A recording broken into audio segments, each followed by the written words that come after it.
अब मैं थक गई हूँ साक्षी, अब रुक जाओ वरना मुझसे और भागा नहीं जाएगा। अरे तुम तो बहुत जल्दी थक जाती हो, कितने दिनों बाद तो हम लोग इस बगीचे में आए हैं। हाँ हाँ मुझे पता है, वैसे भी कोई भी इस बगीचे में नहीं आता, तुमने ज्यादा कहा इसलिए मैं इस बगीचे में आ गई। तुम भी गांव वालों की बातों को मानती हो? ऐसा कुछ भी नहीं है, गांव वाले तो बस ऐसे ही बात करते हैं। चलो हम लोग बगीचे के और अंदर जाते हैं। ये कहकर साक्षी बगीचे के और अंदर भाग गई, जिस पर गायत्री भी उसके पीछे चली गई और बोली, अरे मेरे लिए रुक जाओ, इतना अंदर जाना सही नहीं है, चलो अब हम चलते हैं। नहीं नहीं मुझे तो और खेलना है, देखो ना कितना सुंदर बगीचा है। हाँ ये तो तुम बिल्कुल ठीक कह रही हो, ये बगीचा बहुत ही सुंदर है। ये कहकर वो लोग एक पेड़ के पास आकर खड़े हो गए और बात करने लगे। तभी अचानक साक्षी पेड़ के अंदर जाने लगी, जिससे वो जोर जोर से चिल्लाने लगी, अरे नहीं ये क्या हो रहा है, मैं पेड़ के अंदर मैं पेड़ के अंदर खिंच रही हूँ। क्या हो रहा है साक्षी तुम्हें? पता नहीं गायत्री, मैं पेड़ के अंदर खिंच रही हूँ, क्या, पर ये कैसे हो सकता है? और तभी अचानक साक्षी पेड़ के अंदर समा गई, जिसे देखकर गायत्री बुरी तरह डर गई और जोर जोर से रोने लगी।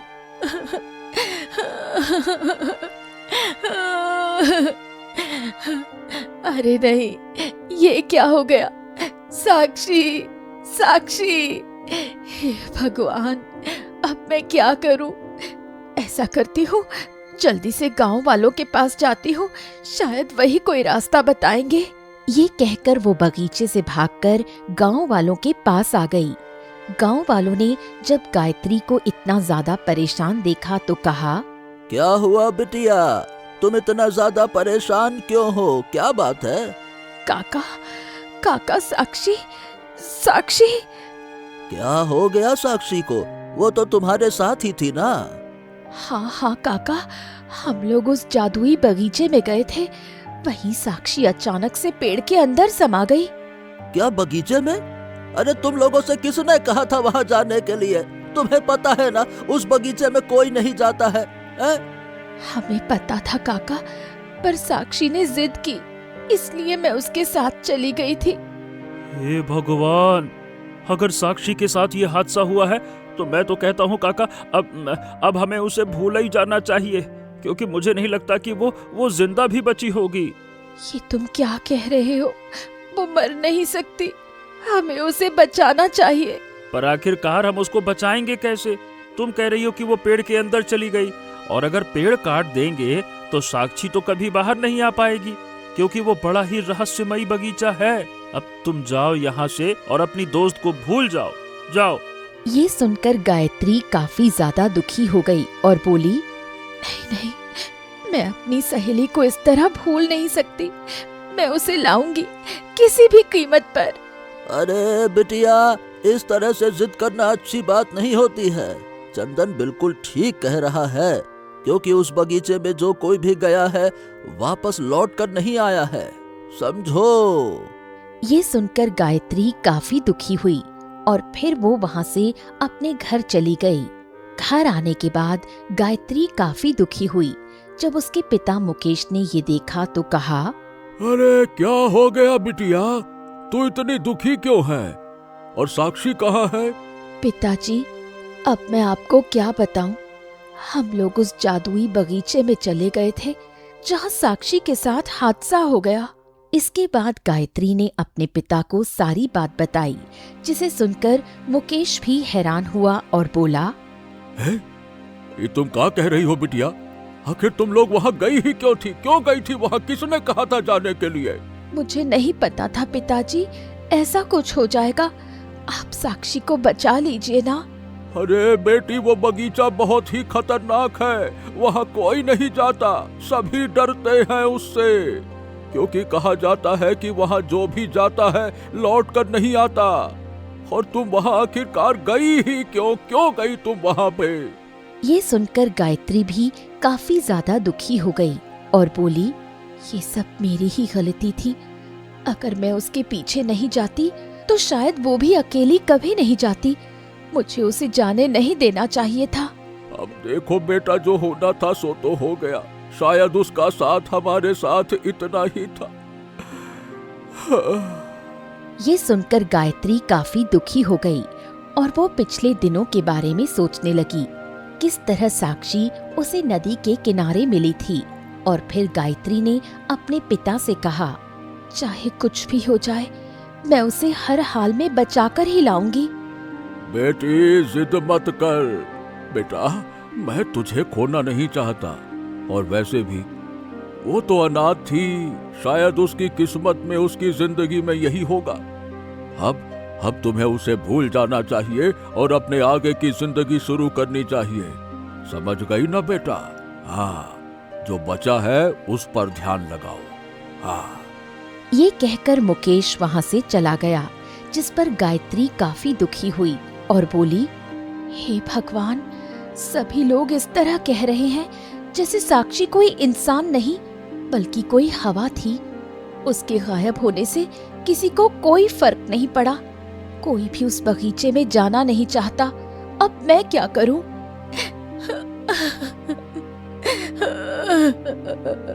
ये कहकर गायत्री जोर जोर से रोने लगी।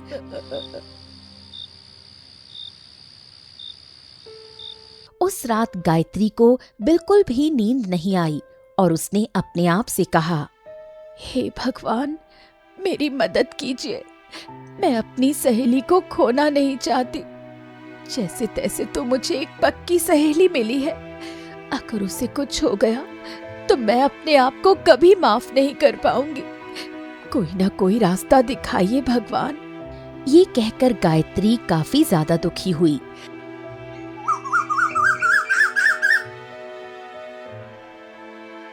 अगली सुबह गायत्री उठी तो उसके पिता मुकेश ने उससे कहा, सुनो बेटी, मैं काम पे जा रहा हूँ, तुम कहीं मत जाना, है ना?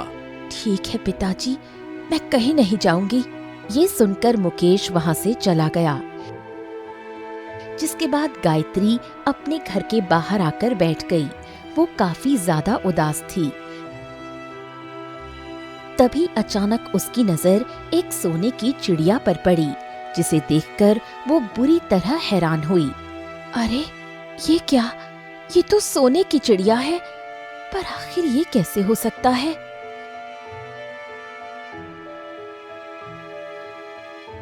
तभी वो सोने की चिड़िया गायत्री के पास आई और बोली, क्या हुआ? तुम इतनी उदास क्यों हो? पहले तुम बताओ, तुम कौन हो? अरे मैं एक चिड़िया हूँ। क्या तुम पंछियों की प्रजातियों को नहीं जानती हो? मैंने बहुत सारे पंछियों की प्रजातियां देखी हैं, बहुत सारी चिड़ियों की भी प्रजाति देखी हैं, पर तुम्हारी जैसी चिड़िया पहली बार देख रही हूँ। तुम तो सोने की चिड़िया लग रही हो।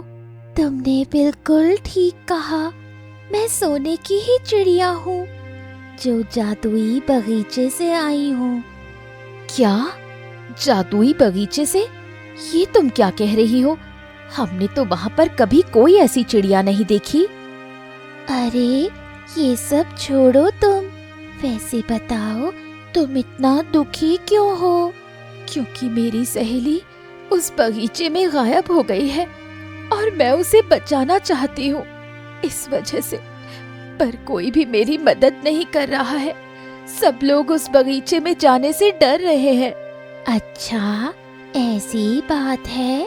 अगर तुम अपनी सहेली को बचाना चाहती हो तो तुम्हें चुड़ैल को मारना पड़ेगा, जो बगीचे की गुफा में रहती है। क्या? चुड़ैल? ये तुम क्या कह रही हो? मैं बिल्कुल ठीक कह रही हूँ। उस जादुई बगीचे में एक चुड़ैल रहती है, जिसकी वजह से कोई भी उस बगीचे में नहीं जाता। अगर तुम उसे मार दो तो तुम अपनी सहेली को फिर से पा सकती हो। ये सुनकर गायत्री सोच में पड़ गई। काफी देर सोचने के बाद उसने सोने की चिड़िया से कहा, ठीक है, तो फिर मुझे लेकर चलो। वो गुफा कहाँ पर है? हाँ हाँ, क्यों नहीं, तुम मेरे पीछे पीछे आओ। इसके बाद गायत्री सोने की चिड़िया के पीछे चली गई। सोने की चिड़िया उसे उसी जादुई बगीचे में ले आई।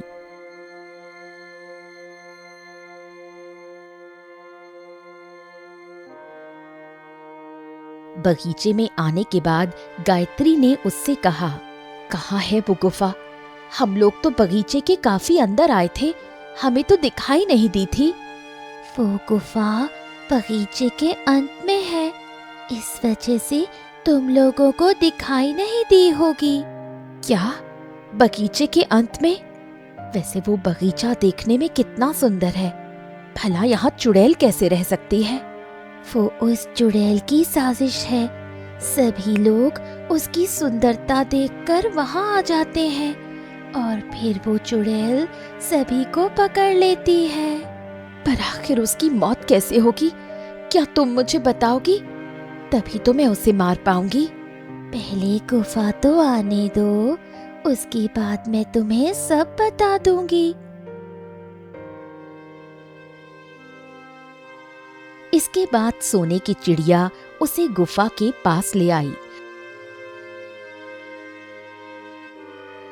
गुफा देखने में काफी डरावनी लग रही थी, जिसे देखकर गायत्री ने कहा, ये गुफा तो बड़ी डरावनी लग रही है, मुझे यहाँ अकेले नहीं आना चाहिए था। अरे नहीं नहीं, तुम अकेले ही उसे मार पाओगी। क्या? पर भला मैं उसे अकेले कैसे मार सकती हूँ? क्योंकि तुम्हारे अंदर कुछ शक्तियाँ हैं जिनके बारे में तुम्हें पता नहीं है, इस वजह से। क्या? मेरे अंदर शक्तियाँ हैं? पर आखिर ये कैसे हो सकता है? मैं तो एक साधारण लड़की हूँ। नहीं नहीं, अंदर चलो, तुम्हें सब समझ आ जाएगा। इसके बाद सोने की चिड़िया उसे गुफा के अंदर ले आई। अंदर आने के बाद गायत्री काफी ज्यादा हैरान हुई, क्योंकि वहां पर कोई भी चुड़ैल नहीं थी, जिसे देखकर गायत्री ने कहा, अरे यहाँ पर तो कोई चुड़ैल नहीं है। तुम तो कह रही थी गुफा के अंदर चुड़ैल होगी। ये सुनकर सोने की चिड़िया जोर जोर से हंसने लगी, जिस पर गायत्री काफी हैरान हुई और बोली, क्या हो गया? तुम इस तरह हंस क्यों रही हो? क्योंकि मैंने तुमसे झूठ बोला, यहाँ कोई चुड़ैल नहीं है। क्या? तो तुमने मुझसे झूठ क्यों बोला? आखिर कौन हो तुम? ये सुनकर ही सोने की चिड़िया साक्षी में बदल गई, जिसे देखकर गायत्री बुरी तरह हैरान हुई और बोली, साक्षी तुम? पर ये कैसे हो सकता है? मैंने तो तुम्हें खुद अपनी आंखों से उस पेड़ के अंदर समाते हुए देखा था। ये सब मेरी माया थी, जिससे तुम भ्रमित हो सको। कुछ भी करने के लिए तैयार हो जाओ, जिससे मैं तुम्हें आराम से यहाँ ला सकूं। ये तुम क्या कह रही हो साक्षी? आखिर ये सब क्या है? तुमने मुझे धोखा दिया। तुम आखिर ऐसा कैसे कर सकती हो? क्योंकि मैं तुम्हारी बलि देना चाहती थी, इस वजह से मुझे ये सब करना पड़ा, और इसलिए मैं तुम्हारी सहेली बनी। मैं 120 साल की हूँ। क्या? 120 साल की? नहीं नहीं, ऐसा नहीं हो सकता। मैं बिल्कुल ठीक कह रही हूँ। मैंने तुमसे कहा था ना, तुम्हारे अंदर कुछ शक्तियां हैं। उन शक्तियों की वजह से ही मैं तुम्हें मारना चाहती हूँ, जिससे मैं अमर हो जाऊंगी। इसलिए मैं तुम्हें यहाँ लाई। ये सुनकर गायत्री बुरी तरह हैरान हो गई। उसे तो साक्षी की बातों पर यकीन ही नहीं हो रहा था।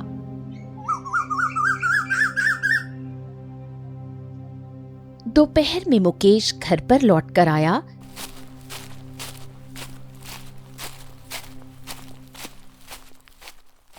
तो उसने देखा गायत्री घर पर नहीं थी, जिससे वो काफी ज्यादा परेशान हो गया और बोला, ओहो, ये अब गायत्री कहाँ चली गई? मैंने उससे कहा था कि घर पर ही रहना। हे भगवान, कहीं ऐसा तो नहीं कि वो भी उसी जादुई बगीचे में चली गई हो। अब मैं क्या करूं, मुझे समझ नहीं आ रहा है, पता नहीं कहाँ चली गई। ये कहकर मुकेश परेशान होकर वहां से जाने लगा।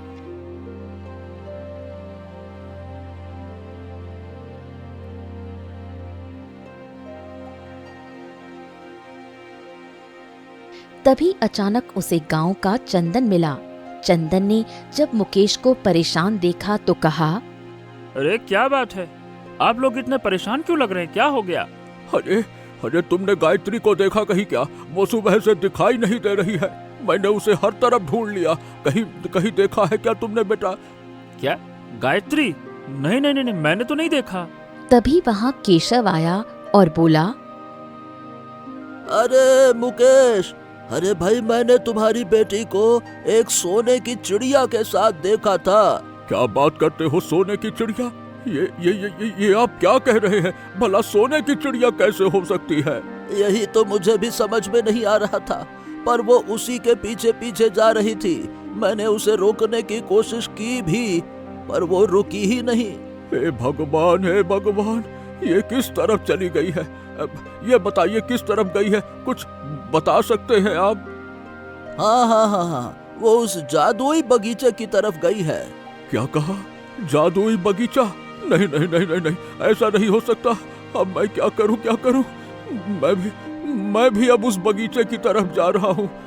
नहीं नहीं नहीं, काका मेरी बात सुनो, आप इस तरह से वहाँ नहीं जाइए, आपका जाना वहाँ सुरक्षित नहीं है, मेरी बात समझिए। अरे नहीं नहीं नहीं बेटा, मैं अपनी इकलौती बेटी को नहीं खो सकता। और वैसे भी मुझे वो साक्षी कुछ सही नहीं लग रही थी। मैंने सोचा वो गायब हो गई, चलो अच्छी बात है, पर उसकी वजह से मैं अपनी बेटी को कुछ नहीं होने दूंगा। नहीं नहीं नहीं नहीं, मैं तो जाता हूँ। बेटा कहाँ चली गई? कितना समझाया था तुमको। ये कहकर मुकेश भी उसी जादुई बगीचे की तरफ भागा, जिस पर चंदन ने केशव से कहा, ओहो काका, अब हम लोग क्या करें, क्योंकि मुकेश काका तो मान ही नहीं रहे, देखो कैसे तेजी से भागे जा रहे हैं। क्या बताऊं बेटा, मुझे भी नहीं पता कि आखिरकार क्या होने वाला है। अब तक उस जादुई बगीचे का रहस्य कोई नहीं सुलझा पाया, पर अब मुझे ऐसा लग रहा है कि जल्द ही उस बगीचे का रहस्य सुलझ जाएगा। क्या? पर आखिरकार सुलझाएगा कौन उसका रहस्य?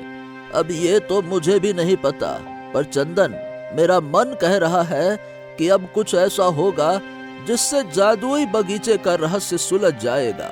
चलो हम लोग मुकेश के पीछे चलते हैं, हम उसे अकेला नहीं छोड़ सकते। आ जाओ।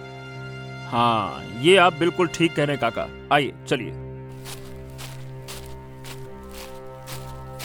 इसके बाद वो लोग भी उसी जादुई बगीचे की तरफ चले आए। वहीं दूसरी तरफ गायत्री अभी भी सदमे में थी और उसने साक्षी से गुस्से में कहा, तुम आखिर ऐसा कैसे कर सकती हो? मैंने तुम्हें अपना दोस्त माना था, जबकि मेरे पिताजी ने मुझसे कितना मना किया कि मैं तुम्हें अपने घर पर ना रखूं। हाँ, सही कह रही हो, पता नहीं तुम्हारे पिताजी को कैसे मुझ पर शक हो गया। वो शुरुआत से ही मेरे विरुद्ध रहे, पर मैंने तुम्हारे दिल में अपने लिए जगह बना ली थी, जिस वजह से तुम मुझे छोड़ ही नहीं पाई। ये सुनकर गायत्री काफी ज्यादा दुखी हुई और बोली, मुझे यहाँ से जाने दो साक्षी, इसी में तुम्हारी भलाई है, वरना मुझसे बुरा कोई नहीं होगा। नहीं नहीं, अब तुम यहाँ से नहीं जा सकती हो, क्योंकि आज तुम्हारी बलि दी जाएगी और फिर मैं बहुत शक्तिशाली हो जाऊंगी और फिर मैं इस जादुई बगीचे से आजाद हो जाऊंगी, क्योंकि ये बगीचा ही मेरी जान है और मैं इसके बिना कुछ नहीं हूं। मैंने कहा मुझसे दूर हटो, और वैसे भी अब तुम जियो या मरो, मुझे तुमसे कोई मतलब नहीं है। मैंने तुम्हारी एक बार जान बचाई थी, वो तो मैंने जानबूझकर किया था, जिससे तुम मेरे जाल में फंस जाओ। वैसे मुझे नदी में तैरना आता है, मैंने तुम्हें तब बताया नहीं था मेरी प्यारी सहेली। ये सुनकर गायत्री काफी ज्यादा दुखी हुई और बोली, हे भगवान, मैंने जिसे सबसे अच्छा दोस्त समझा वही मेरी सबसे बड़ी दुश्मन निकली। अब मैं कभी भी दोस्ती पर यकीन नहीं करूंगी। मेरे पिताजी सही कहते थे, आज के समय में किसी पर भी भरोसा नहीं करना चाहिए। ये सुनकर साक्षी जोर जोर से हंसने लगी और बोली, देखो गायत्री, मुझे तुम्हारे लिए बहुत बुरा लग रहा है, तो इसलिए प्यार से कह रही हूं, मेरी मदद करो, अपनी बलि मुझे दे दो। नहीं नहीं नहीं नहीं, मैं तुम्हें ऐसा नहीं करने दूंगी और मैं यहाँ से जा रही हूँ, मुझे रोकने की कोशिश मत करना। ये कहकर गायत्री वहां से जाने लगी। तभी साक्षी ने उसे रोका और कहा, तुम इस तरह नहीं जा सकती। मैंने तुम्हें यहाँ लाने के लिए बहुत सारे पापड़ बेले। छोड़ो मेरा हाथ, वरना मुझसे बुरा कोई नहीं होगा। ये कहकर गायत्री ने साक्षी को धक्का मारा और वो गुफा से भागने लगी। तभी अचानक साक्षी ने गायत्री को पकड़ लिया और कहा, अब तुम कहीं नहीं जा सकती। तुम्हें पता नहीं है मैं कितनी शक्तिशाली हूं। ये कहकर साक्षी ने गायत्री पर हाथ उठाना चाहा। तभी गायत्री के हाथ में एक तलवार आ गई और वो साक्षी से चिल्लाकर बोली, मुझसे दूर हटो, वरना मुझसे बुरा कोई नहीं होगा। तलवार को देखकर साक्षी बुरी तरह घबरा गई और बोली, नहीं गायत्री, तुम ऐसा नहीं कर सकती। मैं तुम्हारी बहुत अच्छी सहेली हूँ। कौन सी सहेली? तुमने मेरे साथ धोखा किया है। तुम मेरी सहेली नहीं, बल्कि मेरी सबसे बड़ी दुश्मन हो। तुम मुझे मारना चाहती हो। नहीं नहीं, मैं तुम्हें मारूंगी नहीं, बस ये तलवार मुझे दे दो। नहीं, मुझे तुम्हारी बातों पर यकीन नहीं है और अब तुम्हारा अंत निश्चित है। तुमने जो मेरे साथ किया वही अब मैं तुम्हारे साथ करूंगी। ये कहकर गायत्री ने साक्षी के पेट में तलवार मार दी, जिससे साक्षी वहीं गिर पड़ी और वो कराहते हुए बोली, नहीं नहीं, ये तुमने क्या किया? तुमने मुझे मार दिया। आखिर तुम कैसी सहेली हो? ये तो तुम्हें अपने आप से पूछना चाहिए। मैंने तुम पर कितना विश्वास किया था और तुमने मेरे साथ क्या किया? ये सुनकर साक्षी काफी ज्यादा दुखी हुई और बोली, मुझे अफसोस है कि मैंने तुम्हारी दोस्ती का फायदा उठाया, पर मेरे पास कोई और रास्ता नहीं था। मुझे माफ कर दो गायत्री, तुम बहुत अच्छी लड़की हो। तुमने मुझे सहारा दिया और मैंने। ये सुनकर गायत्री भी काफी ज्यादा दुखी हो गई और बोली, तुम अपने स्वार्थ में अंधी हो गई थी, इसलिए मुझे ये सब करना पड़ा। मैं ये सब करना नहीं चाहती थी। मैंने तुम्हें चेतावनी भी दी थी। कोई बात नहीं, शायद मेरे नसीब में यही लिखा था, पर मुझे खुशी है कि तुम सही सलामत हो। ये कहकर साक्षी वहीं मर जाती है, जिसे देखकर गायत्री काफी ज्यादा दुखी होती है और कहती है, अब मुझे यहाँ से जाना चाहिए। मैं जिसके लिए यहाँ आई थी वही मेरी दुश्मन निकली। मुझे नहीं पता था आज की दुनिया में ऐसे ऐसे लोग हैं। ये कहकर गायत्री उस गुफा से बाहर आई तो काफी हैरान हुई और बोली, अरे ये बगीचा कहाँ चला गया? अभी तो यहीं पर था। ये कैसे हो सकता है? कहीं ऐसा तो नहीं साक्षी के मर जाने के बाद जादुई बगीचा भी गायब हो गया हो, क्योंकि वो कह भी रही थी ये बगीचा उसकी जान है।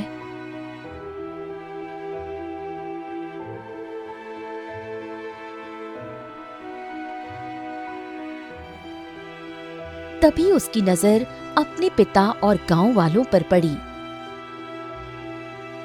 जिसे देखकर वो काफी हैरान हुई।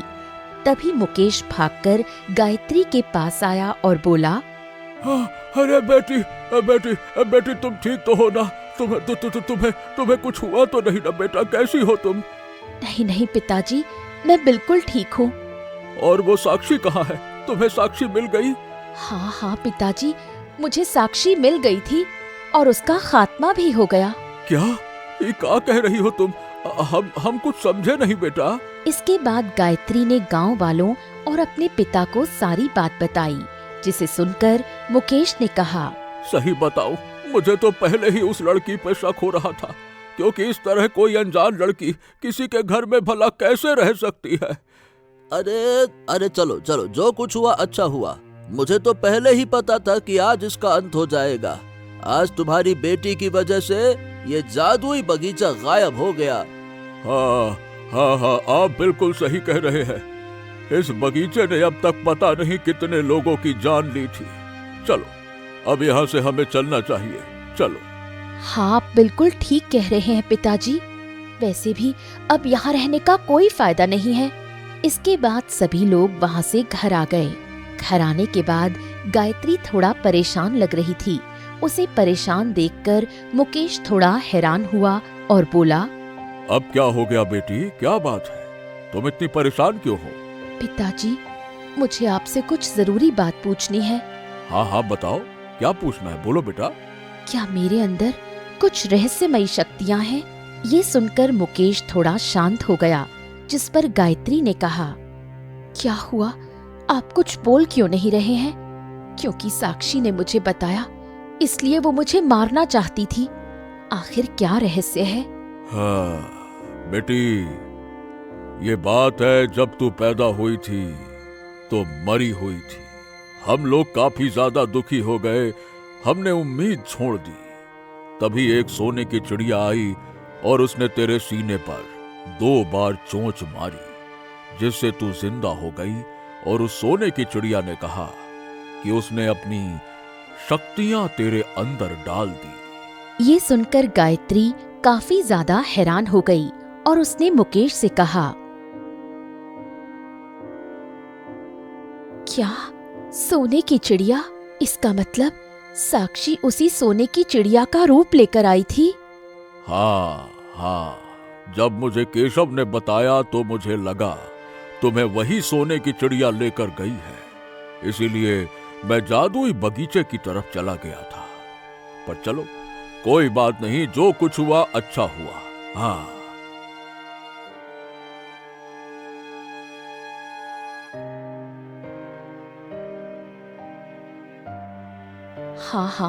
आप बिल्कुल ठीक कह रहे हैं। और अब मैं किसी पर भी आंख बंद करके भरोसा नहीं करूंगी, क्योंकि मुझे पता लग गया है आज की ये दुनिया भरोसे लायक नहीं है। मैंने तुम्हें पहले ही समझाया था बेटी, पर चलो कोई बात नहीं। मैं बस ये चाहता हूँ कि तुम हमेशा सुरक्षित रहो, बस। हाँ, क्यों नहीं पिताजी, मैं हमेशा आपकी बात याद रखूंगी। ये सुनकर मुकेश काफी ज्यादा खुश हो गया।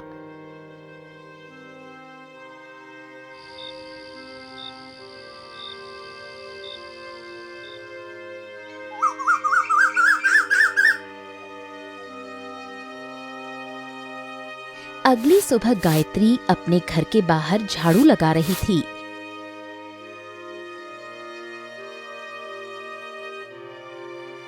तभी वहां पर एक लड़की आई और बोली,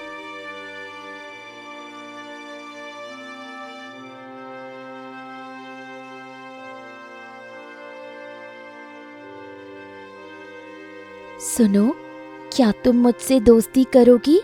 मैं इस गांव में नई आई हूँ। नहीं, मैं तुमसे दोस्ती नहीं कर सकती। पर क्यों?